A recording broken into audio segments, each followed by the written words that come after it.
Gaza में अब एक भी आतंकी नहीं बचेंगे। सीजफायर के बाद भी वॉर जारी रहेगी। नेतन्याहू ने अपना प्लान बताया है।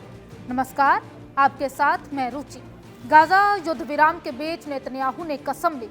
इजरायली प्रधानमंत्री बेंजामिन नेतन्याहू ने रविवार को हमास को निहत्था करने और गाजा पट्टी को पूरी तरह से असैन्य क्षेत्र बनाने का संकल्प दोहराया।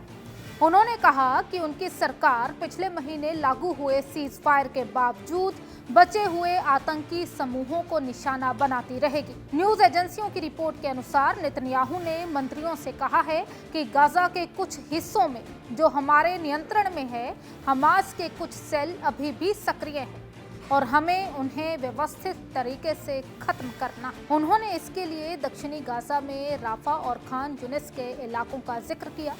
उन्होंने कहा, हमास को निहत्था करना और गाजा पट्टी को असैन्य क्षेत्र करना हमारा प्रमुख सिद्धांत है। नेतन्याहू ने कहा कि इजरायली सेना गाजा में मौजूद सैनिकों की सुरक्षा के लिए काम करती रहेगी। नेतन्याहू ने यह भी कहा कि इजरायल अपने अमेरिकी सहयोगियों को ऑपरेशंस के बारे में बताएगा, लेकिन उनकी इजाजत नहीं मांगेगा। उन्होंने कहा कि इजरायल अपने सबसे बड़ी सुरक्षा जिम्मेदारी से कोई समझौता नहीं करेगा। उनकी यह टिप्पणी तब आई जब व्हाइट हाउस युद्ध विराम को बनाए रखने और बंधकों को छुड़ाने की कोशिश कर रहा है।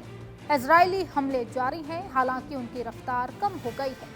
गाजा के हेल्थ अधिकारियों ने रविवार को कहा कि 3 हफ्ते पहले सीज फायर शुरू होने के बाद से इजरायली गोलीबारी में कम से कम 236 फलस्तीनी मारे गए हैं और 600 घायल हुए हैं, जिनमें 7 अक्टूबर 2023 से अब तक मरने वालों की कुल संख्या 67,865 हो गई। नेतन्याहू ने लेबनान की सरकार से हिजबुल्लाह को निहत्था करने के अपने समर्पण को लागू करने का आग्रह भी किया।